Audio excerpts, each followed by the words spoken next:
Dalam menghitung ibarat. Salam Museum.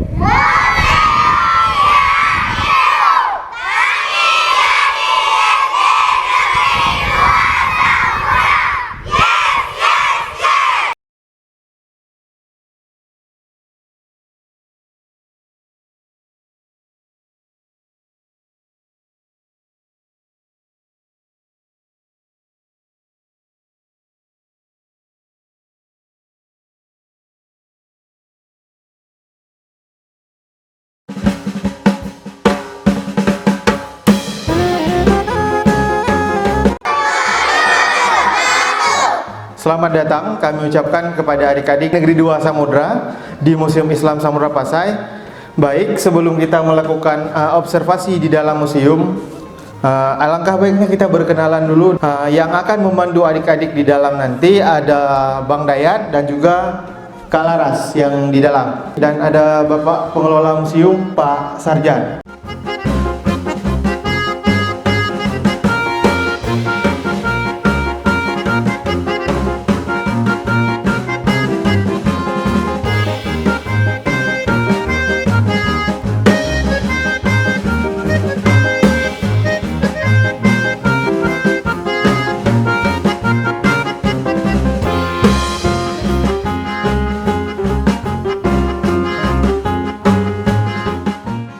Sebelumnya ada yang udah pernah tahu belum tentang Kerajaan Samudra Pasai? Belum? Kerajaan Samudra Pasai ini merupakan sebuah kerajaan Islam pertama di Aceh, di Indonesia, dan di Asia Tenggara. Kerajaan Samudra Pasai ini pernah dipimpin oleh sekitar 24 sultan, di mana terdiri dari 23 sultan dan hanya memiliki 1 orang sultanah, ya. Nah, namun batu nisannya itu baru ditemukan 18 sultan. Berapa sultan? 18. Sultan yang pertama itu namanya Sultan Al-Malik As-Salih. Sultan Al-Malik As-Salih ini merupakan raja yang pertama sekaligus pendiri dari Kerajaan Islam Samudra Pasai.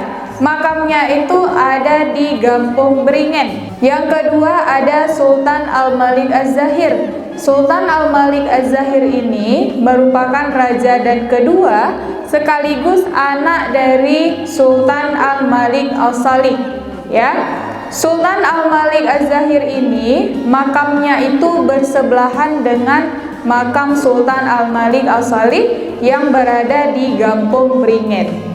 Nah, sultan ketiga itu seharusnya ada Sultan Ahmad. Sultan ketiga Sultan Ahmad, tetapi karena batu nisan dari Sultan Ahmadnya belum ditemukan, jadi di sini tidak ada cerita tentang Sultan Ahmad, ya. Setelah itu barulah ada Sultan Zainal Abidin. Sultan Zainal Abidin ini merupakan raja yang keempat. Sultan Zainal Abidin ini merupakan raja yang paling lama memerintah. Dia ini memerintah sekitar 50 tahun. Dan puncak kejayaan dari Kerajaan Samudra Pasai itu ada pada masa Kesultanan Zainal Abidin, ya. Selanjutnya yang kelima itu ada Malikah Nahrasyah. Malikah Nahrasyah ini merupakan satu-satunya wanita yang pernah memimpin Kerajaan Samudra Pasai, ya. Jadi dari semua sultan kita hanya memiliki 1 sultanah, yaitu Malikah Nahrasyah. Apa itu replika? Replika itu benda tiruan, benda contohan. Jadi yang teman-teman lihat di depan ini bukanlah benda asli, melainkan benda tiruan. Yang pertama ada Sadrul Akabir. Abdullah bin Muhammad Al-Abbasi yang merupakan tokoh dari keturunan paman dan sahabat Rasulullah yang berasal dari Baghdad atau berasal dari Irak, ya. Kenapa makamnya itu ada di Samudra Pasai? Ketika bangsa Mongol menyerang Baghdad pada masa itu, Sadrul Akabir ini memilih untuk hijrah ke Samudra Pasai. Karena pada masa tersebut Kesultanan Pasai itu, kemegahan dari Kesultanan Pasai terdengar sampai seluruh penjuru dunia. Pada masa itu Kerajaan Samudra Pasai ini terkenal dengan memiliki raja yang adil, kehidupan masyarakatnya sejahtera, sehingga Sadrul Akabir ini memilih untuk hijrah ke Samudra Pasai. Nah, ketika dia hidup di wilayah Pasai, dia menikah dengan seseorang anak dari Paduka Raja yang bernama Siti Rahiman, ya. Jadi Sadrul Akabir dan Siti Rahiman ini merupakan sepasang suami istri. Sedangkan yang di sebelah kanan ini ada replika nisan marmer dari Naina Husamuddin. Naina Husamuddin ini merupakan seorang ulama besar dari Persia, ya. Dari mana kita mengetahui bahwasanya dia berasal dari Persia? Itu kita lihat dari batu nisannya ini yang terdapat syair-syair yang menggunakan bahasa Persia. Selain itu, kata Naina itu sendiri merupakan gelar kehormatan yang digunakan dalam bahasa Persia. Oke, selanjutnya di depan kita ini ada koleksi numismatika. Yang menjadi koleksi numismatika ini adalah koleksi mata uang. Terdapat dua jenis koleksi mata uang yang menjadi alat tukar resmi Samudra Pasai. Yang pertama ada dirham. Dirham atau dirham merupakan mata uang Samudra Pasai yang terbuat dari emas, ya. Dirham ini pertama kali digunakan pada masa Kesultanan Malik Az-Zahir dan tidak semua sultan mengeluarkan dirham. Hanya beberapa sultan yang mengeluarkan dirham, ya. Selain itu, ukuran dirham ini juga berbeda-beda, ya. Sedangkan di sebelah kiri ini ada keh. Apa namanya? Keh ini juga alat tukar resmi Samudra Pasai yang terbuat dari timah hitam dan timah putih, ya. Jadi kalau dilihat dari bahan baku pembuatannya, maka nilai tukar dirham ini lebih tinggi dibandingkan dengan keh, ya. Itu adalah kita pernah melakukan proses barter atau proses saling menukar barang. Nah, ketika kita melakukan transaksi jual beli dengan bangsa Tiongkok, mereka itu menukarkan dengan porselen Tiongkok yang berasal dari beberapa dinasti. Ada dinasti Ming, dinasti Yuan, dinasti, ya. Dan alasan yang kedua adalah kita pernah kedatangan seorang penjelajah yang berasal dari Cina. Dia bernama Laksamana Cheng Ho, ya. Jadi ketika Laksamana Cheng Ho berada di wilayah Pasai, dia mengajari penduduk Pasai beberapa hal, seperti menenun sutra, membuat keramik, ya, membuat tempe, sehingga tidak heran kenapa kita di Samudra Pasai memiliki banyak koleksi keramik, karena memang kita memiliki hubungan yang cukup baik dengan bangsa Tiongkok, ya. Kita akan memasuki ruangan perhiasan. Coba diperhatikan, yang bagian paling depan itu perhiasan yang digunakan pada abad ke-13 sampai 15. Pada abad tersebut, orang-orang masih menggunakan bebatuan yang digunakan sebagai perhiasan. Ada mani-mani getah damar, batu mulia, batu karnelian, ya. Sedangkan kiri dan kanan perhiasan yang digunakan pada abad 16. Pada abad-abad ini, orang-orang terdahulu sudah memakai emas yang difungsikan untuk menyimpan naskah-naskah kuno, atau naskah-naskah kuno itu sering kita sebut sebagai manuskrip. Apa namanya? Manuskrip. Di tahun 1346 di sini ada sebuah catatan yang ditulis oleh seorang penjelajah, ya, yang bernama Ibnu Batutah. Siapa namanya? Ibnu Battuta. Ibnu Battuta ini merupakan seorang penjelajah yang berasal dari Maroko. Di sebelah kiri ini adalah catatan yang ditulis oleh Ibnu Battuta dalam bentuk replika. Sedangkan naskah aslinya itu ada di Museum Prancis, ya. Nah, apa yang ditulis oleh Ibnu Battuta dalam catatannya? Dan kami masuk ke Hadirat Sultan, yaitu ke kota Sumatra. Jadi ketika dia singgah ke wilayah Pasai, Ibnu Battuta itu menyebut wilayah Pasai ini dengan nama Sumatra. Yaitu ditumbuhkan ke dalam silusumnya, nanti dia mengeluarkan suara. Itu namanya aletuya. Nah, yang terakhir, yang paling besar dan mirip dengan rapai musik, ini namanya rapai pase. Nah, yang paling besar ini namanya rapai pase.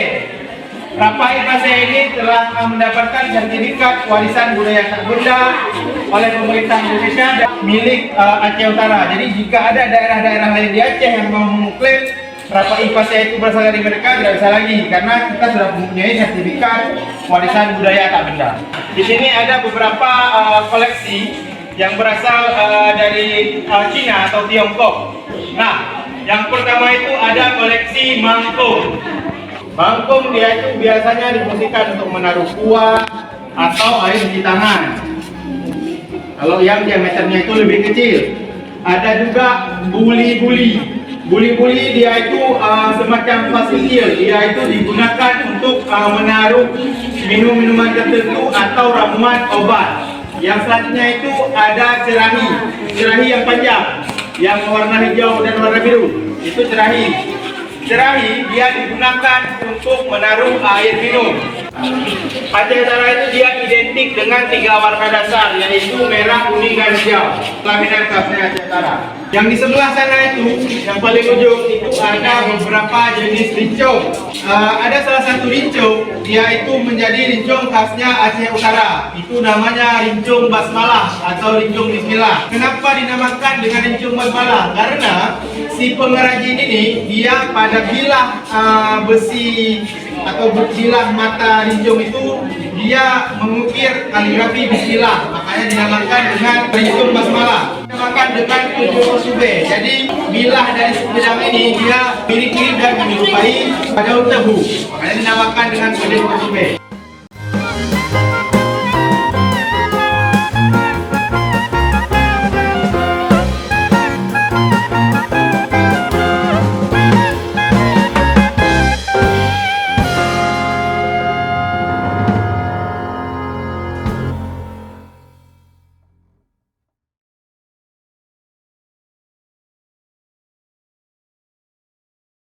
Grafika ini adalah ruangan peralatan yang digunakan oleh masyarakat dalam menunjang kehidupannya sehari-hari. Etnografika. Nah, yang pertama itu ada penerang. Ini namanya penerang. Jadi penerang ini digunakan untuk menghasilkan minyak kelapa yang sudah kering itu dia dimasukkan ke dalam klak. Ini klak. Masukkan kemari. Masukkan ke dalam tutupnya, nanti dia ditekan menggunakan kayu. Kemudian dimasukkan kembali, dia nanti dipukul, diketok sampai keluarnya.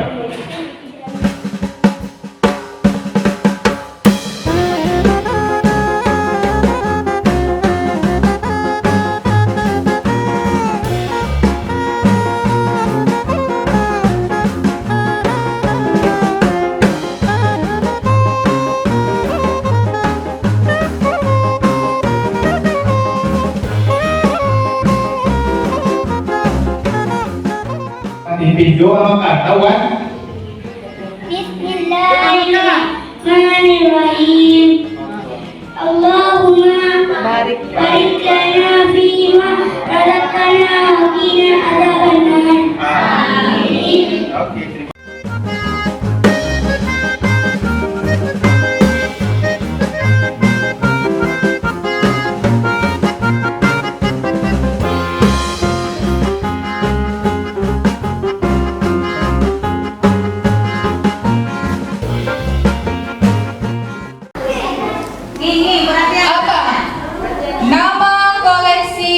berikut ini.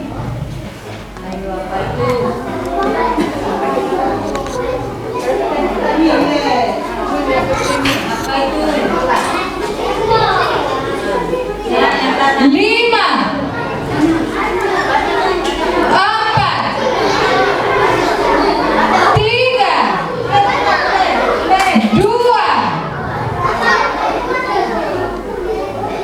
satu. Diangkat semuanya. Diangkat semuanya.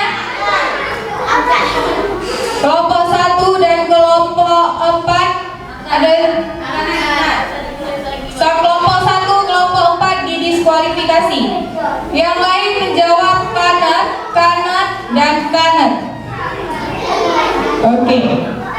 Apakah jawabannya kanan? Ya apa tidak? Apakah ini kanan? Kalau kakak bilang sangku gimana? Gimana kalau kakak bilang sangku? Kalau sangku gimana? Lebih? Lebih tinggi. Terus? Fungsinya untuk apa?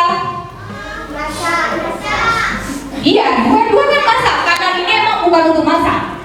Untuk masak kan? Nah, kalau sangku untuk apa? Untuk mengukus. Kalau kanan ini? Untuk memasak apa? Iya, jadi jawabannya adalah kan? 100 poin untuk kelompok 2, 3, dan 5. Tepuk tangan dong.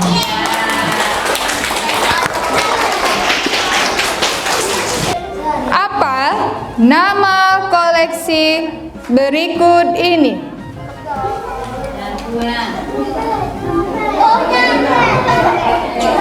Jangan terbalik ya.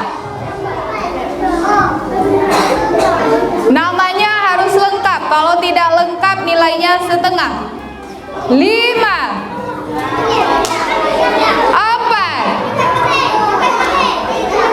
3, 2,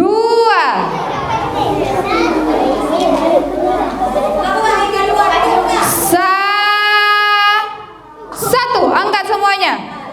Kelompok 5 didiskualifikasi. Tidak ada nilai. Kelompok 1, kelompok 2 menjawab Rapa IPA C, 3 Rapa IPA C, 4 gendang. Kelompok 1? Kelompok 1 tidak menjawab. Kelompok 5 tadi waktunya sudah habis, tidak mengangkat. Kelompok 5 tidak ada. Kelompok 1? Gendang. Kelompok 1 gendang. Nah, ada 2 jawaban di sini. Koleksi ini Rapa IPA C, gendang apa Rapa IPA C? Lemah sekali. Yang semangat jawabnya. Gendang apa Rapa IPA C? Jawabannya adalah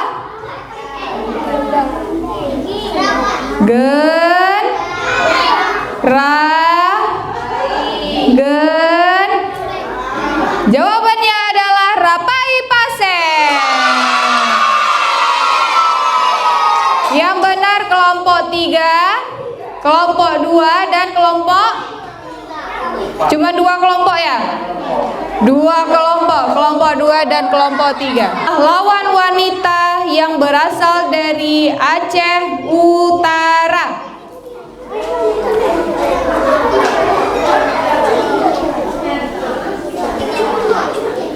Lima, 4, 3, 2, 1. Diangkat semuanya.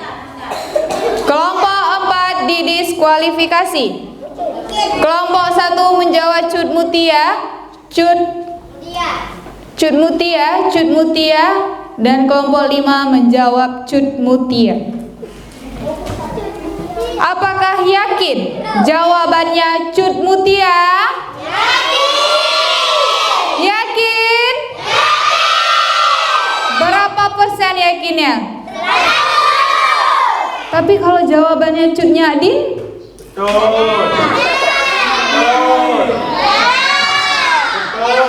Cutnya Din apa Cutnya Mutia? Jawabannya adalah Cutnya Mutia. Semuanya benar. Oke, sekarang kita lihat siapakah yang menjadi juara 1 pada hari ini. Juara 1 dengan perolehan nilai 500 poin diraih oleh kelompok 2.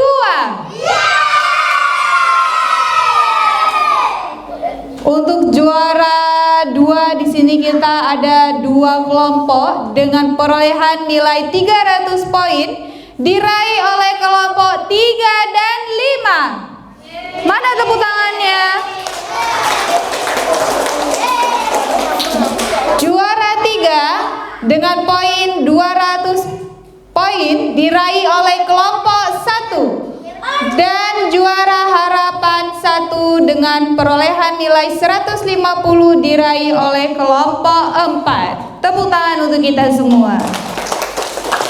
Gimana kelompok 2? Bagi rata atau yang juara aja? Yang lain gimana? Gak apa-apa untuk yang juara aja. Berarti selain yang juara 1 pulangnya dengan tangan kosong.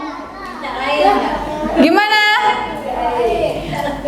Tapi karena kita perginya sama-sama, alangkah lebih baiknya souvenirnya juga sama-sama.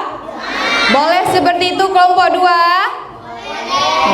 Assalamualaikum warahmatullahi wabarakatuh.